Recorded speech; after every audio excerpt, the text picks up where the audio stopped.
What is up, guys? Welcome back to Cozy Talks. This week is UFC 328. Got a numbered event going on this week. Card starts 5 p.m. Eastern Time, 2 p.m. Pacific Time. I'm excited, man. Z, how you feeling about this card?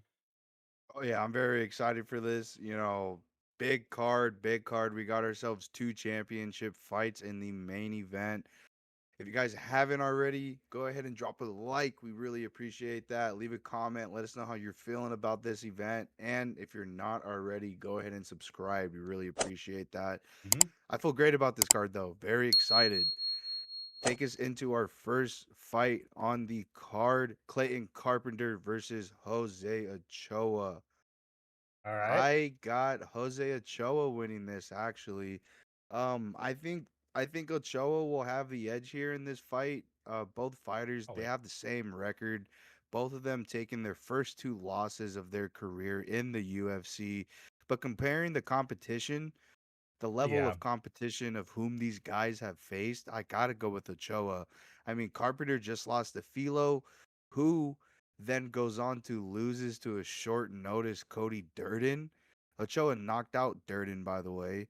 I think Carpenter needs to take this fight to the ground 100% against Ochoa Yeah. because if this fight stays on the ground, give me Jose Ochoa possibly finding a win inside the distance, if not winning on the judges' scorecards. Yeah. I got Ochoa in this one as well. I mean, Ochoa is just he is a prospect who has just had a very tough schedule. Like what you talked about, his two losses he's taken. Um, Thought I had a burp coming up. I don't. He fought Loner Kavanaugh, and he gave Kavanaugh a really tough fight when this fight happened. Both these guys were undefeated at the time, and it was just a good fight. I remember that fight, and yeah, Ocho was like he's like a lengthy kickboxer. That's kind of been his style, but he's down to get dirty. I mean, he strikes really well. His last loss was Asu, and that's kind of like what you're talking about with his game plan. Like Clayton Carpenter needs to get into. Asu, we know, is very wrestle heavy. Like that's kind of his background. Clayton Carpenter last time out lost to Hafel Filo, and it was a pretty. I mean, after what we saw Hafel Filo go through with Cody Durden, and it was up weight, and he looked like just absolute shit in that fight when he was a heavy favorite. That loss didn't age well. That's how I'll just say it. The other loss, Tiger Bekov was top 15, so I mean, like that is an okay loss. Tiger just lost to Horiguchi last time out. Yeah, I mean, Ochoa's record kind of just jumps off the page more as like he's fought the stiffer competition, so he should be able to handle a Clayton Carpenter who lost to one guy who was decent, one guy who was, I don't know, I would say not decent, even though Philo does have a pretty okay record. It's just like that loss of Durden stepping in on like a week notice and handles you pretty easily for 3 rounds. Like, I don't know. Yeah, give me Ochoa in this one. I think inside the distance is very live. I think, like I said, as long as if it stays on the feet, I think Ochoa could find the knockout. I'm gonna say late second, early third. With that being said, let's get into the next one though. We got Base Sunger Sir Sirkaya versus DeJordan Santos. For those that don't know, Sir Sirkayev, he is pretty much the number one training partner of Hamzat's. Um, and he's 11 and 0. And in recent press conferences, Hamzat has said that this guy is better than him, which I mean, I find kind of hard to believe because the last couple of fights we've watched this Sirkayev, I'm like, yeah, he's good. He just seems a little raw. Like I'm not sure how good he like really is. Because like what he fought so he fought Tala on the contender series and had the quick turnaround, fought Eric Nolan, and Eric Nolan like rocked him in that late first, if I remember right. And then he gets the submission. Yeah, I mean that's good. Eric Nolan was a fill in, I'm pretty sure, or it was a super quick fight that happened. And then he fought Eric McConico. Eric McConico just won his last fight, but Eric McConico, like, I don't know, he doesn't strike me as a great fighter either. And Eric McConico rocked Sir Sirkaev in that fight. And so Sir Sirkaev being 11 and 0, I don't want to say it's fraudulent. I just want to say he's very untapped for like I guess like someone to really challenge him. Like he has good striking. We know he has a grappling game because he has submission wins. But Jordan Santos though, his last fight was, I mean, if it wasn't but Danny Barlow already being fraud checked by Sam Patterson, it's Jordan Santos basically like making that very clear that Danny Barlow was not up to par with some of these other guys. Jordan Santos, I mean, the dude looks like he's in his 40s, but this dude's only 28. and he's pretty solid. I mean, what his one loss was Ozzy Diaz. Ozzy Diaz is about to fight Atiba Godier, and yeah, I don't know. I mean, it's a weird one. I think I'm just gonna side Sursakayev just because of his raw age, um, and just his skill set seems a little more rounded. So give me Sursakayev, probably inside the distance. Yeah, I'm gonna be completely honest with this fight. I think this will be a little closer than, what some people think will Yeah. happen here. I mean, I easily see a Susakayev first round finish, and I don't doubt a lot of people do as well. But like I just said, I feel like this will be a lot closer than what people think. I see a later finish happening here for Susakayev. Mhm. These are, in my opinion, kind of following up on what you were saying. Susakayev is raw. I think that there are a lot of holes here for Susakayev, and I mean, saw it in the Eric Nolan fight you were just talking about. Gets caught in the first. McConaughey is able to piece him in just a little bit before Susakayev found the finish in the third round. Keep that in mind. Yeah, it was a Keep late that in finish. mind. It was a late finish against McConaughey. McConaughey was for surviving in there, and Sushkayev did put him out in the third round. But one thing I do want to talk about here is Sushkayev is getting a longer layoff. In between those three fights, his contender series had that quick turnaround against Eric Nolan, and then goes and fights Eric McConaughey, still within, a small time span. He had three fights, I believe, in like 3 months, Yeah, but now we're seeing a little bit of a longer layoff. His training partner is the main event on this card. I don't doubt Susakayev will go in there and entertain the fans. I don't doubt that he'll, go in there and not get a finish. Almost, you kind of have to get a finish, is what I'm saying in this position. yeah. I mean, you got your He's training minus partner. 650. Yeah, minus 650. He has all the hype behind him. Kind of have to go in there and get a finish on this card. I mean, it would be pretty fucking hype. But Yeah, with a lot of the fights that we've been seeing recently, maybe a Susakayev decision is what happens here. yeah. Who Um, knows though? yeah, I mean, it's two of the top gyms. It's Killcliff versus American Top Team. It's two gyms that we know go in and they both have wrestlers and they both condition pretty well. So I mean, if this gets into later rounds, I don't think we're gonna be seeing anything sloppy. I think this is gonna be a grinded out kind of fight. If it does go to a decision, though, I think Sir Sakai will come out on top of that for sure. Because he just has the wrestling in his pocket. If he secures rounds and control time, I think he's fine. Yeah, 100%. Anyways, enough of this fight. Let's move on to the next one. Mm, Pat Sabatini versus William Gomes. I mean, overall, Pat has shown a lot since he has, taken that loss from Diego Lopez. He's completely schooled guys on the ground. And if you guys haven't noticed, or if you guys don't know, Pat Sabatini participates in a lot of BJJ grappling events outside of the UFC, and he wins them. He wins them by submission or by decision.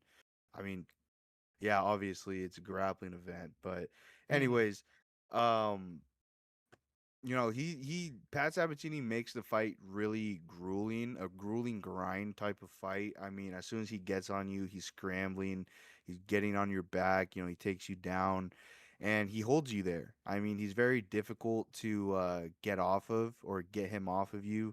I mm, think Gomez's path of victory here is to obviously keep it on the feet and play that distance. He's the taller, the longer fighter. He does have some decent ground game and decent, takedown defense, but he gets Pat Sabatini, who's very crafty, and sorry, I want to look at something real quick.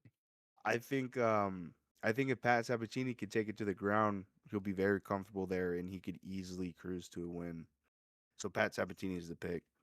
Yeah, I definitely agree with you. I think Pat Sabatini feels like the more confident pick. He's kind of hitting his stride right now. He's kind of been handling the prospects ever since he fought Diego Lopez. Diego Lopez at the time, I guess you could consider was a prospect. I think this was during the up and coming of Diego Lopez, two and a It half years ago. was. And then he fought Jonathan Pierce, got a submission win.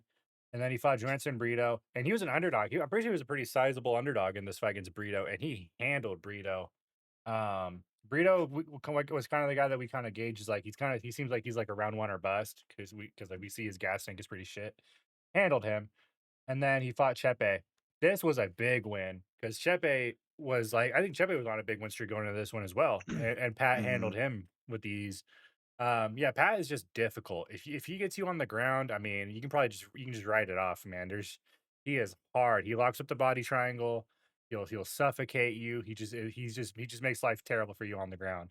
Gomez, on the other hand, he lost to Hyder at Mill, and Hyder at Mill is still a prospect I consider to be decent. What he's lost, Hyder Mill only lost once, right? He lost to He's lost a couple of times. Has he now ever since this fight? Okay.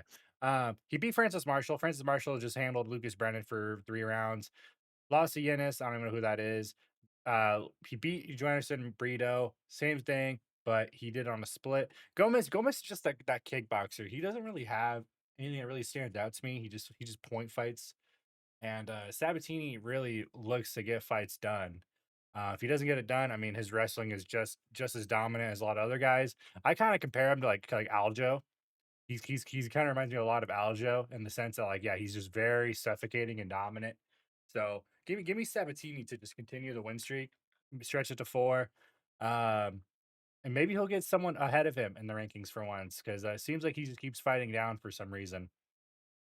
Moving to the next fight though, we got what I call a kickboxer's delight. We got Roman Kopilov and Marco Tulio. Both guys kind of in the downside right now. Not really Marco Tulio. I mean, he lost one in his last 5. Roman Kopilov, he's lost 3 of his last 5, but he's lost to some stiff competition. Let's dive into Kopilov real quick. Okay, so 2 years ago, lost to Fluffy. That's Fluffy coming into his win streak. Lost to Paulo Costa. Paulo Costa's not in the division anymore, so I can't really say that this ages anyway because Paulo Costa is not someone that these guys to worry about anymore.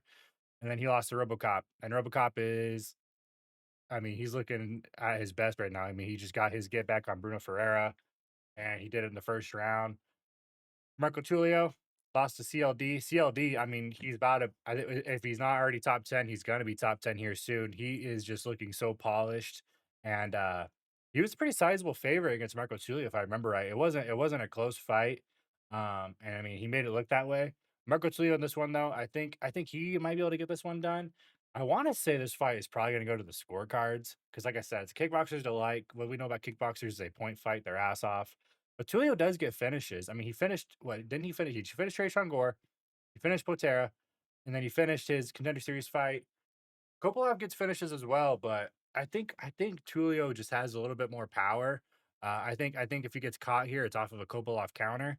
Kopolov does have really fast kicks though, so I mean those could be a problem. But I think Tulio has this one. So yeah, give me Tulio. Mm. Yeah, I got Robin Kopylov going into this fight. Honestly, I hope we see a Kopylov KO here against Marco Tulio. I feel like we will, but on the other hand, I do believe and I do feel like Tulio could make this a boring fight. I see him holding Kopylov against the cage, working the clinch instead of standing and striking. But I think Kopylov could weather that early storm.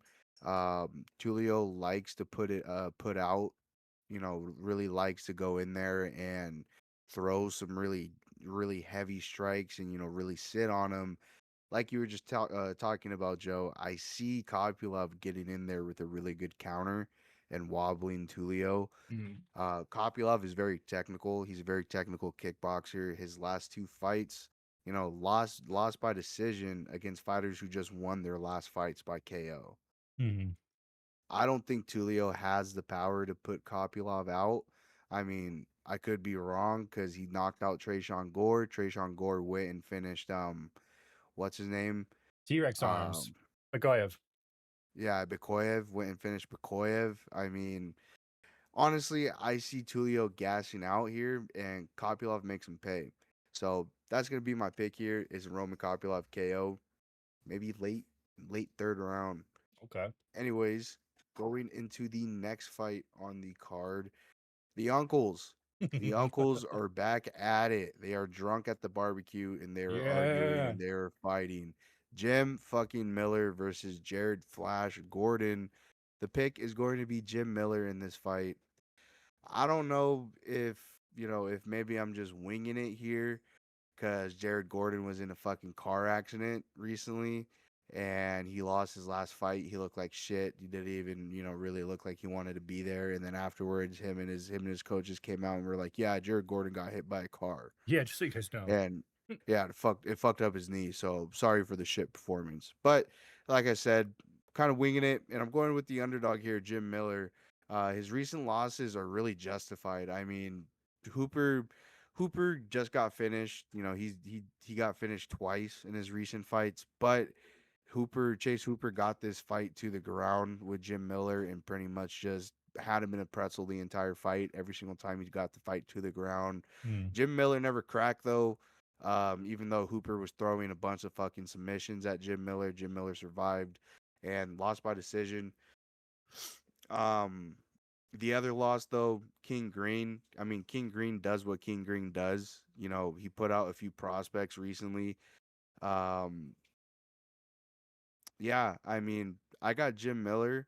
I think Jim Miller can make this an interesting fight against Jared Gordon. I don't think Jared Gordon could possibly put out Jim Miller here, but I think if Jim Miller can get this fight to the ground against Jared Gordon, give me a Jim Miller submission, bro. Give me Jim Miller submission. Yeah.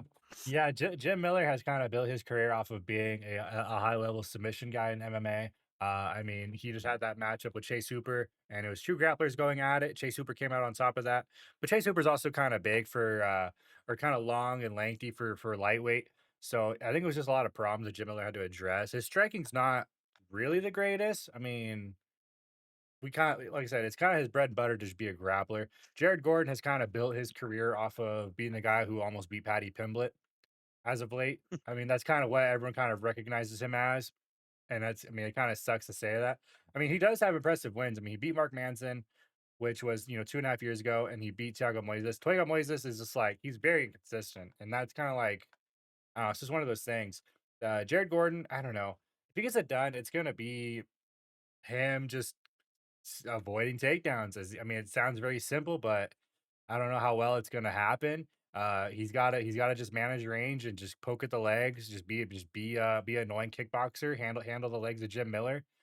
Jim Miller we know is tough. I mean, when he fought Bobby Green or King Green on at UFC 300, I mean, that was an insane fight. It was a good fight Yeah, between two unks. And then his last time out, yeah, he just lost to Chase Hooper. Jim Miller says he wants to get 50 fights in the UFC.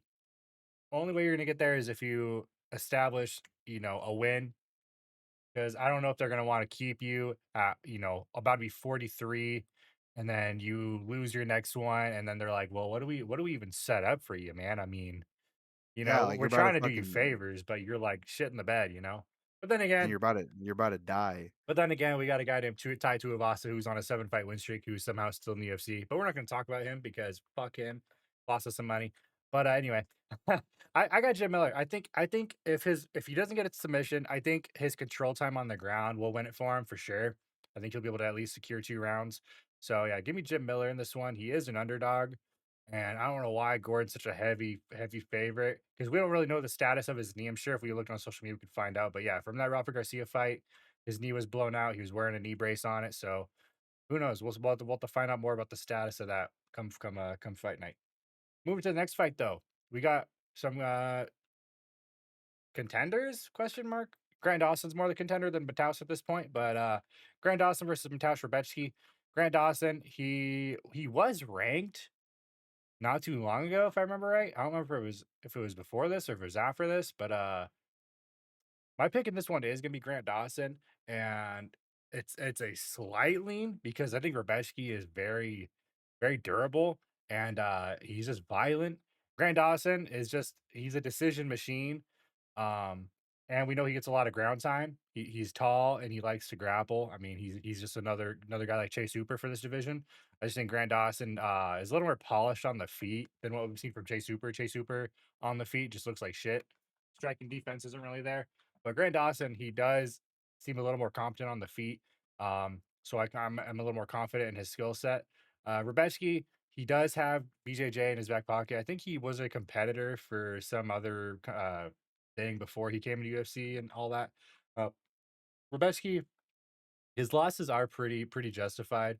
Outside of the Diego Ferreira one, I mean, he lost to Chris Duncan, who we just saw in the main event against Moicano. and then he loses to Ludwig Klein. Ludwig Klein fought Gamrot. I don't think Ludwig Klein hasn't fought since the Gamrot fight, if I remember right. Mm. Grant Dawson, both his losses, all three of his losses actually are inside the first round, and that's why I'm like, if he makes it out of the first round, I think he's live. Lost to Kring Green on like a flash knockout in the first like 30 seconds of round one, and then lost to Manuel Torres, who, if anyone knows Manuel Torres, all this guy does is finish fights in the first round. Like that's just his thing. So yeah, it's tough to say how this fight's gonna go. If Grant Dawson doesn't make it out of the first round, then it's just meant to be, you know. But yeah, give me Grant Dawson this one. I think he can win this one on control time, or just being a better point fighter. We'll see. I'm pretty not very confident. This might be a pick flip come later in the week. We'll have to see how this unfolds, but that's my pick right now. Yeah, I mean, I think if Rebecki can make this a war with Donson here, I think he could crack him. I think he could crack him, come the later rounds and possibly find the finish. Um, the way I see it, Rebecki needs to be aggressive in this fight with Donson, but not reckless, not careless. But when there's blood in the water, Rebecki needs to get on top of it and get on the fucking gas pedal against Donson because he could easily find a knockout here against Grant Donson. He can't allow Donson to recover after strikes. Rebecki needs to go in there and just lay like a five punch combo, and I guarantee you, Grant Dawson is probably going to crumble off that. Um, Dawson, though, being the longer and the taller fighter, he could keep the distance and avoid the clinch with Rebecki or the close pocket striking that Rebecki has. I believe, though, that Mateusz Rebecki will crash inside the pocket, find Dawson inside of the clinch, and land some pretty nasty fucking strikes. I think he'll make this an interesting fight against Grant Dawson. So the pick here is going to be Mateusz Rebecki.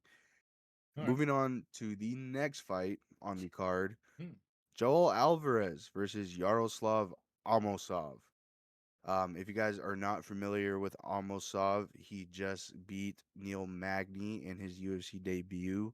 Joel Alvarez, on the other hand, has been getting a lot of finishes in his recent fights. I mean, not the one with Vicente Luque. A lot of people had him inside the distance, but I mean, you get a grappler versus a grappler. Sometimes it's a striking fest, sometimes it's what you get in that fight. But anyways, looking at this fight here, Almosov got knocked out by a guy in Bellator. And I'm sorry. I'm sorry. I know I picked Lucas Brennan. He's from Bellator. I am never ever putting money or picking a guy from Bellator or even picking a guy who got knocked out by a dude from Bellator. Because another thing as well, you go and you look at the guy who knocked him out in Bellator, he went on to lose a couple more of his fights afterwards. So that makes me think that Joel Alvarez on the other side, who is a fucking submission freak, he has like 17 submissions under his belt, but as of recent, he's been getting a lot of KOs, TKOs. I think Alvarez will go in here and he'll put out almost all pretty early. I see a first round TKO for Joel Alvarez here. I think he'll be able to compete with Almosov when it comes to the ground, if it does go to the ground. But Joel Alvarez by KO is going to be the pick here. He is the underdog as well, so probably going to be a juice line. Yeah, yeah. Joel Alvarez is my pick. And for those that watch our TikToks, we have our locks and underdogs of the week. And I'll just tell you right now, Joel Alvarez will be my underdog of the week because I'm very, very confident in him. One has all the UFC experience compared to Amosov. Amosov has 30 One fight. fights, 30 fights, but only one in the UFC. And let's just say that his record seems a little inflated. He has been a can crusher, big time. He's fighting dudes with 0-0 records, dudes with like not like he's just not fighting solid competition whatsoever. And that's usually how it is in the European scene. There's usually is like some guys who will just fight just to fight. Joel Alvarez, though, I mean, he built his career off of being a submission guy. I mean, we just look at it. He has way, way more submission wins than KO wins. And those, I don't remember how many of these are even in the UFC, but his UFC career, from what I've seen, has been made mostly on the feet. I mean, he's kind of doing what Ilia Topuria is doing, where he's a jujitsu practitioner, but he's handling dudes on the feet. Doesn't even need to go to that secondary, game plan. Um, he should have had this fight won inside the distance. This was UFC Rio, 6 months ago, and somehow it should have been done. What was it? This was a first round or second round knockout, or should have been first round knockout, whatever it was. But then Yeah. it ended up just going the distance. It was kind of lame because Joel Alvarez kind of built his thing on finishing fights inside the distance. His one loss was Arman Sarukian. I mean, what do you got to say about that? I mean, Joel Alvarez, yeah, he just jumps off the page to me as the guy with the UFC experience. Seems to have the better striking, the better arsenal all around. Amosov, yeah, he got knocked out by Jason Jackson. Does anyone know who Jason Jackson is? No? I don't know. I mean, it makes sense to me that if this fight stays standing, Joel Alvarez probably finds a knockout, like you're saying, first round, maybe second round. Um, but he's gonna be the bigger guy. I think he's also gonna have the range advantage, yeah, just a little bit. Yeah, I trust Joel Alvarez to handle business here, and yeah, give Amosov his first loss in the UFC. Yeah, with that being said, let's get to the next fight. Our featured prelim. This is our featured prelim. I would have rather had the other fight be the featured prelim. But again, we're trying to shine the spotlight on Atepa Gautier. And as long as he's fighting, he's always gonna be the guy that's in the spotlight because is just a freak of nature. He's middleweight and Ngannou is kind of what everyone's been calling him. His last fight out was a pretty it kinda was an eye opener because it kinda showed us that Gautier is human because, he didn't fucking first round starch buddy, and he kinda struggled in this one, to be honest. With the Uh, wrestling, yeah, 100%. yeah, it was kind of a weird one to watch because he opened as a pretty heavy favorite, and he struggled big time in this fight. I mean, he got it done, but it kinda shows the youth. I mean, he's 24 years old, he has 11 fights to his name. And he's getting a guy who also has, same amount of fights, is a bit older, but he's losing to guys that are, could be contenders. I mean, Joe Pfeiffer is probably, I wouldn't say next in line for a title shot, but he's right there. He's right on the cusp. He's probably gonna get a contender fight in his next fight. And then he fought Mingyang Zhang, who just fought Johnny Walker in China a year and a half ago. And Mingyang was running through dudes. So Ozzy Diaz, I mean, he beat Duran Santos, who is fighting in the prelims earlier in the card.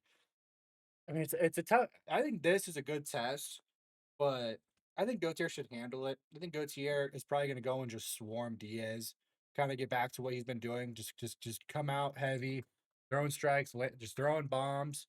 I don't think he's gonna have to worry about the takedown too much against Ozzy Diaz. I mean, he's gonna have the frame on him, gonna be a bit of a bigger guy.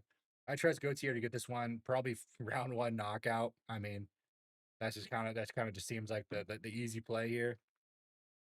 Yeah, this really sucks for Ozzy Diaz because I'm pretty sure Oteva Gautier even said after that fight with Poloyev, he was pretty disappointed in himself. Mhm. Obviously, he's riding such a heavy streak of just straight fucking murders in the UFC. Um, I see him coming back with that chip on the shoulder, like you're talking about, with a little bit of a just let me just go in there and just fucking send it. Yeah, Like you were just saying too, he doesn't really have to worry about the takedowns, the wrestling, the grappling against Ozzy Diaz. But I mean, who knows? Maybe Ozzy Diaz saw that last fight and he's like, maybe that's my path to victory here. yeah, But I see Ateba Gautier just straight throwing him off and throwing some nasty Francis Ngannou type uppercuts and overhands and landing a couple on Ozzy Diaz and just putting him out. So Ateba Gautier probably first round knockout is the pick here. But with that being said, let's move on into the main card. The first fight on the main card, we get another Unk fight. Um, I think you had mentioned too in our quick picks, Jeremy Stevens. Surprised that he still has a signed contract with the UFC and he's still getting fights in the UFC after being with what was it, bare knuckle, and then yeah. fighting on PFL. Um, I mean, yeah, that is pretty crazy that they're calling him in here to fight. Um, Yeah. And it looks like, I mean, it looks like Bobby Green just keeps, or my fault, King Green just keeps getting the short end of the stick. I mean, he went out and beats Lance Gibson, and then just starts a up and coming prospect in Daniel Zellhuber, who was a massive favorite against Fuck him. Uber. It makes me think that, yeah, Bobby Green is actually better than what we thought, because that's what I thought when he was on that little when he was on a Yeah, little streak. I don't know. I don't know, but anyways, I mean, the pick is going to be Bobby Green. He just starched out Daniel Zellhuber that I talked about. Jeremy Stevens is coming back to MMA after being with fucking bare knuckle. I think Bobby Green goes out there and does what Bobby Green does and just walks him down, chest puff high, fucking waving his fucking hands around, fucking bobbing his head, talking shit. Bobby Green is going to be the pick, probably by decision. yeah. I mean, it feels like Jeremy Stevens is just fighting for a paycheck. I mean, if that wasn't already I mean, that shouldn't be a shock to anyone. I mean, the dude's record is almost 500. 50 fights in, and it's he was a scary dude when he was fighting at featherweight when he knocked out Josh Emmett and was going on a bit of a run there. He was known as the guy with like deadly knockout power. He's fighting up at lightweight. He After his loss to Mason Jones, he went and did a bare knuckle fight and lost a bare knuckle fight in October. And I mean, we one thing I will add, this is King Green's retirement fight. I'm like 99% sure. Pretty sure he said that in his last fight interview against Zelhuber that he wants to have one last fight, then he's gonna do something with the strip club or some shit. So we know this is the going away party, but no better way to go out than on top. And I think that's how we're gonna see King Green going out. And I think a decision's very live. I mean, I don't know. I don't know if he's gonna knock out Jeremy Stevens. Jeremy Stevens has got a pretty tough skull on him. I mean, didn't he go to decision with Mason Jones? Yeah, Mason Jones, we saw what he did to Axel Sola, and we saw what Axel Sola did to him. I mean, that was just a war between those guys. Um, Not sure what the durability is gonna look like because I mean, he just got knocked out in that fucking bare knuckle fight. Yeah. So yeah, I mean, the pick's King Green. I think he's gonna go out on top right off into the sunset like he should. I mean, he's been hell for me to bet against and bet for, but I trust him to do me a solid on his way out the door. So give me King Green in this one. Moving to the next fight on the main card. We got a couple of contenders. Yes, contenders. Sean Brady, Joaquin Buckley, both guys coming off of a loss in their last bout. Sean Brady losing to Michael Morales, who you can argue should fight for the title next, but it's a logjam at the front of welterweight. So I mean, things are gonna have to happen. Guys are gonna have to fight again before they fight for the belt, more than likely.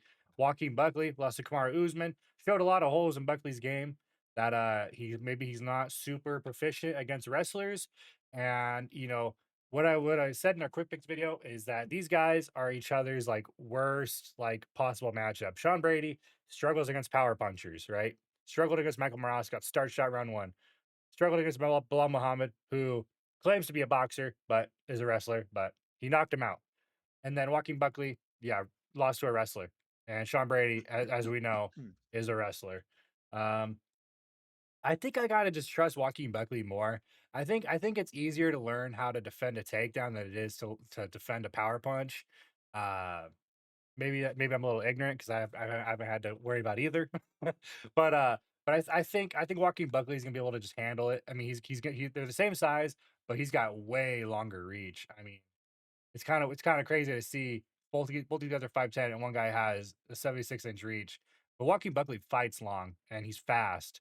I mean, he knocked out Wonder Boy. He knocked out fucking Covington with that eye stoppage. Fucking busted his face open. Um, Sean Brady. I mean, yeah, he choked out Leon Edwards in London. Beat Gilbert Burns, but if you're not beating Gilbert Burns, you're probably not gonna be in the top 10. Kind of shitty to say, but Gilbert Burns was kind of like the recipe. Like if you beat him, you're probably a guy that is going to be, in the contendership talks. So yeah, I mean, I think Walker Buckley can get this done. I think a KO is the play here.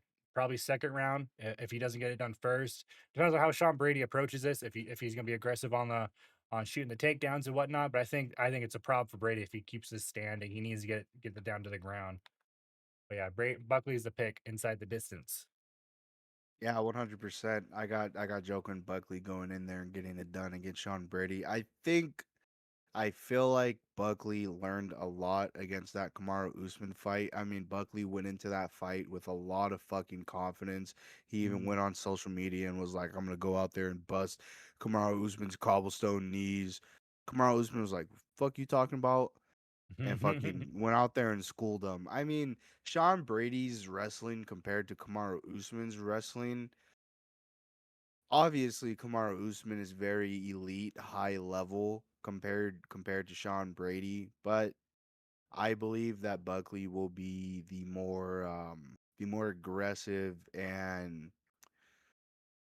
the more like explosive fighter Mhm. in this matchup. So that's also another reason why I'm going with Buckley. He's very explosive. He When he pops off, he pops off. I mean, the Yeah. way he the, w- the way he put out Wonder Boy was insane. So the pick here is going to be Buckley KO decision. Let's move on to the next fight on the main card. This is a very interesting fight. Very interesting Mhm. fight. Alexander Volkov versus Waldo Cortez Acosta. Cortez Acosta is on a hot streak right now. He is on a fucking hot streak. Um, he lost one out of his last five. Same thing with Volkov. Lost to Cyril Gahn. Costa lost to Sergey Pavlovich.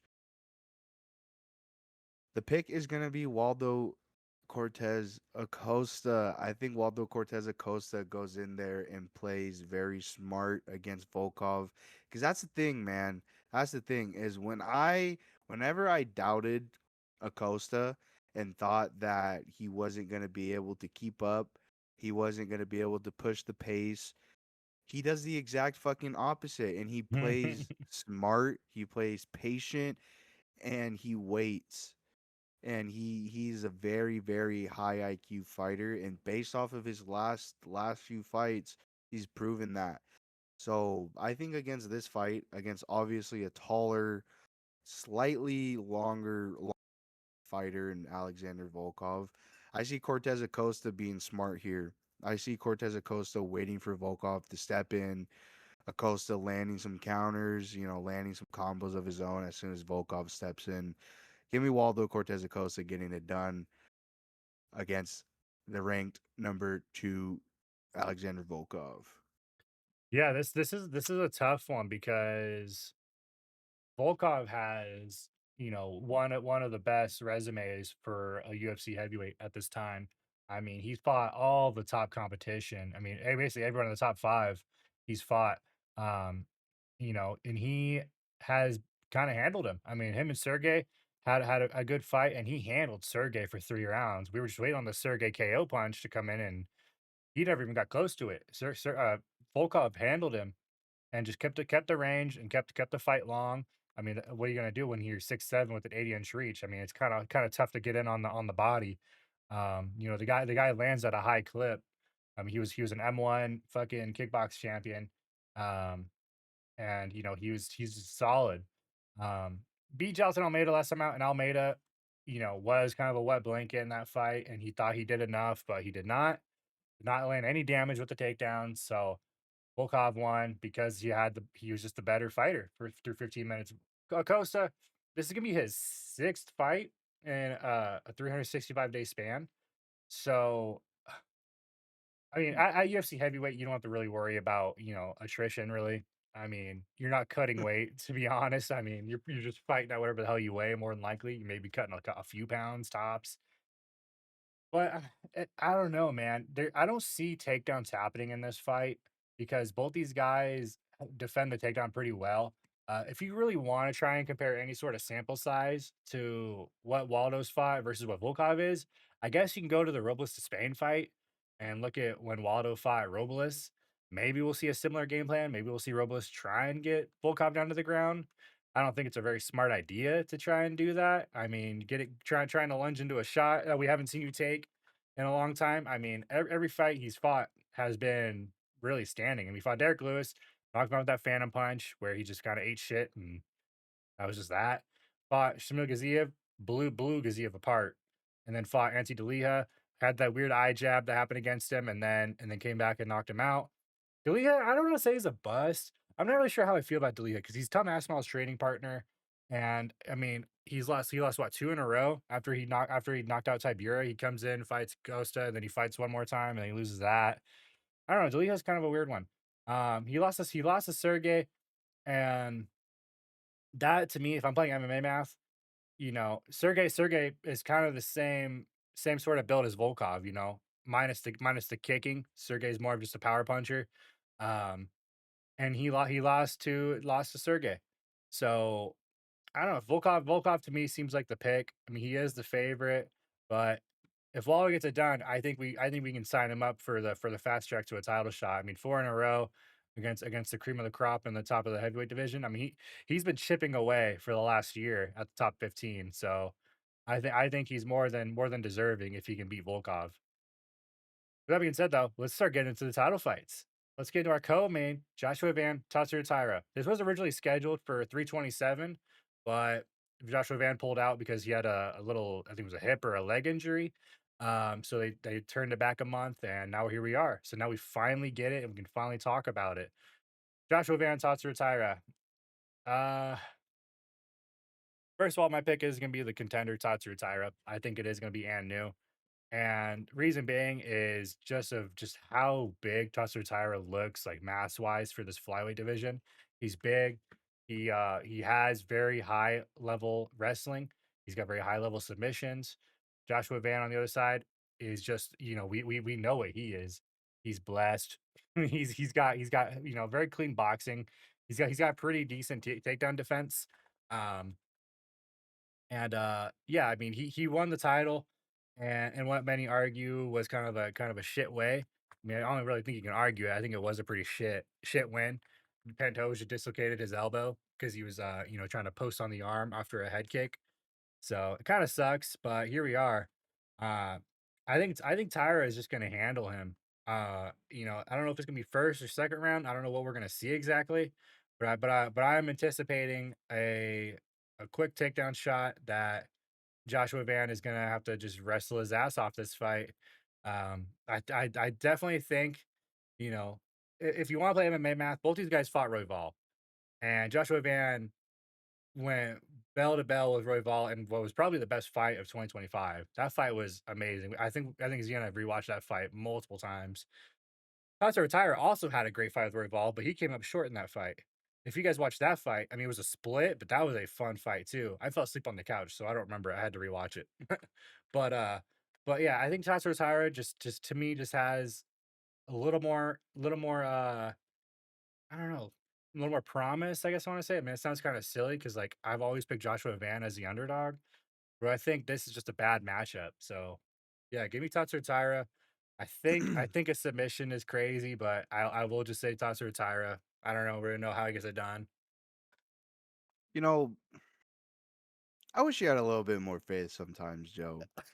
See, here we get two guys who are very young. These guys are young. It's not like we were getting Tatsuro Taira, who is in his 31 years of prime age, and Joshua Van is a 25-year-old young champ who got the belt off of a fluke injury.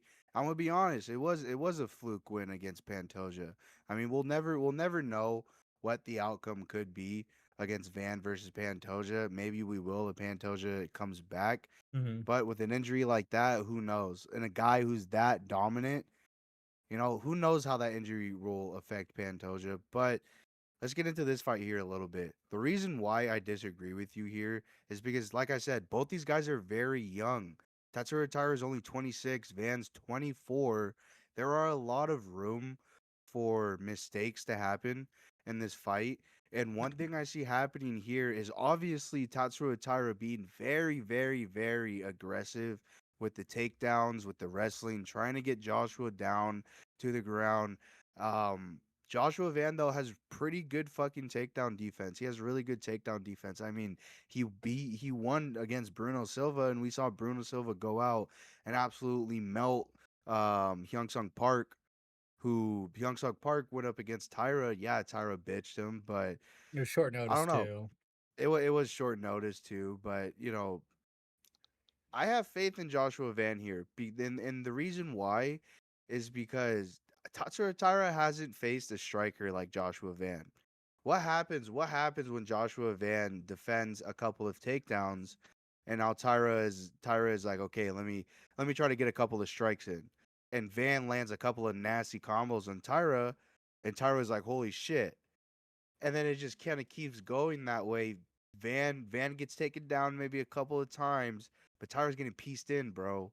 I see Tyra fucking melting down in the later round when Joshua Van finds his flow. Joshua Van defends a couple of takedowns against Tyra, and Van is just flowing in the pocket. Because we've seen Joshua Van start to get his striking flowing, and oh my god, oh It's my god, beautiful. it's like watching Manny Pacquiao. It's You know, art. especially when he's throwing his boxing combinations. I mean, he's crazy. You know, he's crazy when he gets in that flow state. So that's honestly how I see this fight going. I do believe Tyra will make this a grindy fight against Van, you know, with the takedowns, the grappling and all that. But I think Joshua Van will be able to defend a lot of them, if not most of them. And I see a Joshua Van KO coming in the later rounds in the championship rounds. I think this fight will be a very, very exciting, fun fight. Because, like I said, both these guys are fucking young. You know, this is a young man's fight right here, and this is a championship fight. Hmm. So I expect absolute fireworks here. Um, either a Joshua Van KO or a Tatsutara submission. I mean, that's pretty much it. Obviously, I'm leaning on Joshua Van TKO, but Yeah. this is a really interesting fight. I'm really excited for this one. I'm Yeah. glad that they gatekeeped it from us from Miami and push it on. Yeah. One thing I will add, I mean, flyweight, the top of the division is just young guys now. I mean, outside of Pantoja, I mean, it's a young man's game now for flyweight. Yeah, Uh, yeah, 100%. and yeah, Um, oh, I don't have uh, anything else. I don't have anything else for this fight.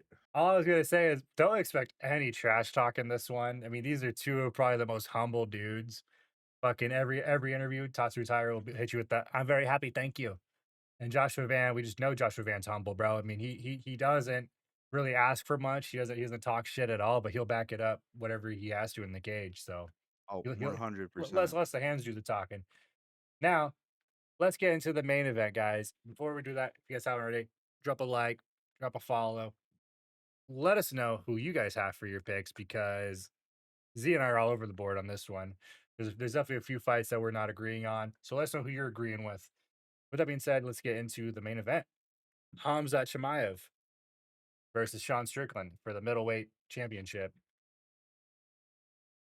Oh, brain. Who's my pick? It's got to be Give me, get. you go first because I man, I'm scared. Sorry, I had to clear my throat. Give me Hamzat, Bors, Chimaev getting it done against Sean Strickland. Yes. Oh, Sean Strickland has done what he has done in his recent fights, where he goes out there and he wins these fights that everyone thinks that he's not gonna win.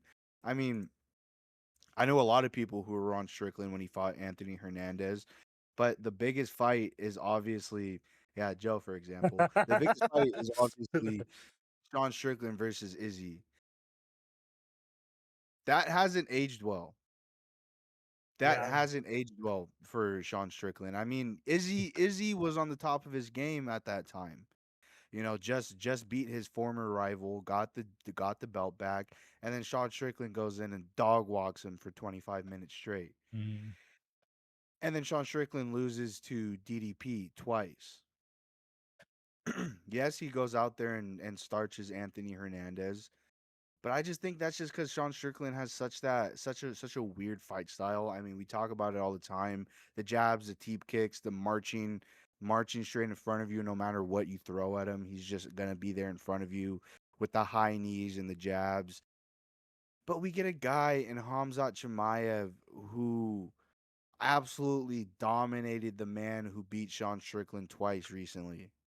absolutely dominated him. There was no questions about it. I believe the total strikes at the end of the fight was about 530 to 71, and 12 out of 17 takedowns landed for Hamzat Chimaev. Yeah, as soon as this fight touches the ground, as soon as Hamzat gets his hands locked around Strickland's waist, there's whatever parlays, whatever bets you have with Strickland on him, chalk him. I mean, like there's wrestling, there's grappling, and then there's Chimaev, and then there's Islam Makhachev. That level of whatever the fuck they're doing is so out of this octagon where all these other fighters are just trying to compete with these guys. That I mean, who said it? Who said it long ago that all these Dagestani guys are gonna start coming in, all these heavy wrestler guys are gonna start coming in, and they're gonna be the top level fighters because they're just gonna be so fucking hard to figure out.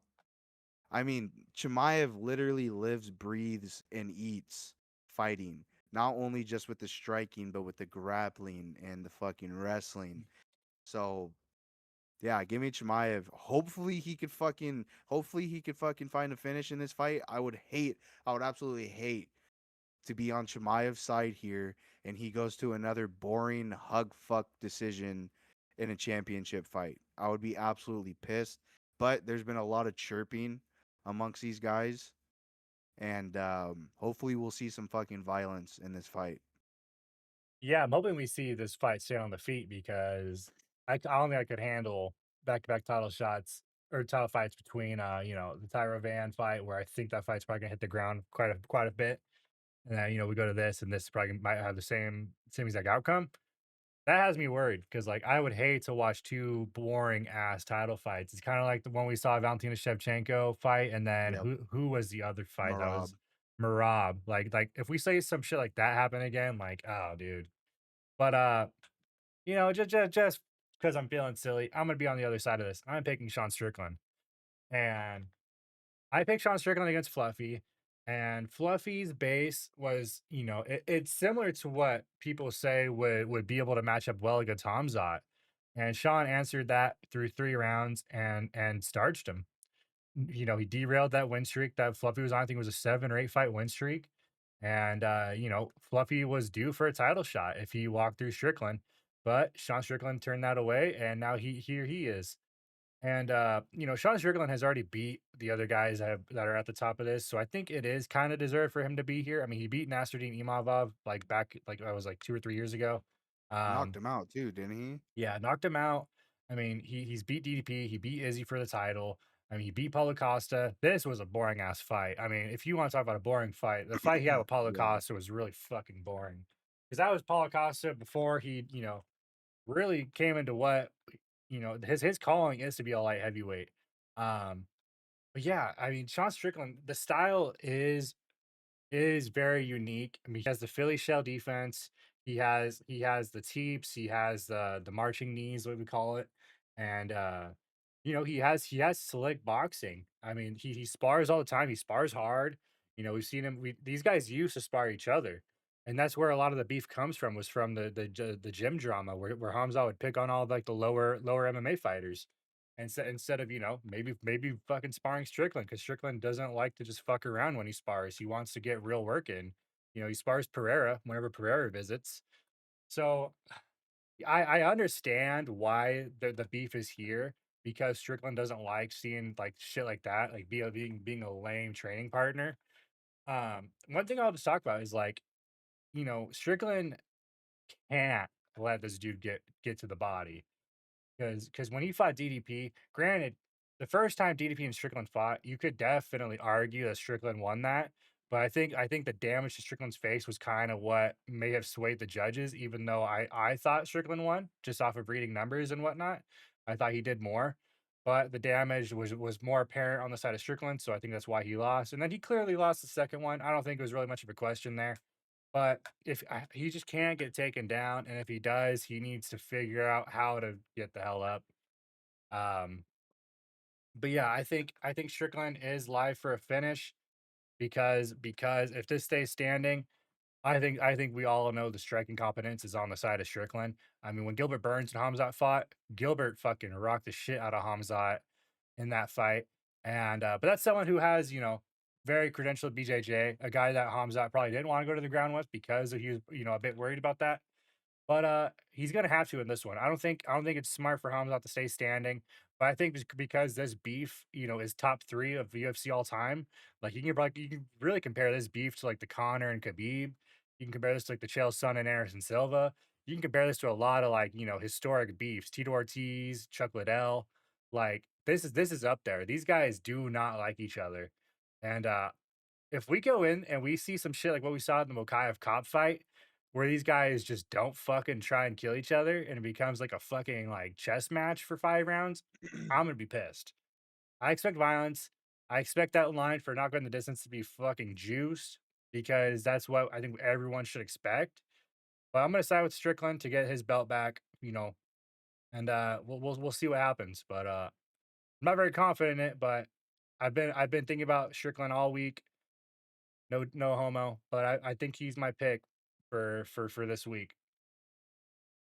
But yeah, Yeah, let us know who you guys have in the comments. Sorry, I didn't mean to just cut you just off. just you're good. Just to add on just a little bit, I mean, yeah, these guys have been chirping a whole lot. Wherever Chimaev was training at in Jersey, Strickland was posted up all around the posting where he was at on Instagram. Strickland has talked about, shooting Chimaev and his teammates. He has talked about, I am the last guy in America that you would want to fuck with. And I mean, I follow a lot of fighters on their social media. Strickland has been posting a lot of shit of him and his guns, his pistols. I remember one of the posts that he posted on Instagram is that he has a pistol for every different situation that he could possibly think of. So, I mean, the shit talk is real. Chimaev is obviously just like whatever. He's just like, Yeah. brother, I will murder you, brother. Like he's just Chimaev, and Yeah. Strickland is just being Strickland. So this will be a really fun fight, really exciting, really excited for it. I will be fucking bummed out if we do see a boring decision, but hopefully we don't. But yeah, let us know what you guys think in the comments. Like the video, subscribe, please. We appreciate it. It's free. We don't charge you anything for it. Just subscribe, make an account, delete YouTube afterwards, go on with your day. We Yeah, appreciate you. Thank yeah. you for watching the video if you stuck this long. Stay cozy. We'll see you guys Friday. Go check out the other socials because throughout the week we'll be posting picks, locks, underdogs, all the good stuff. So keep an eye on the other socials. With that being said, though, guys, stay cozy. We'll see you in the next one.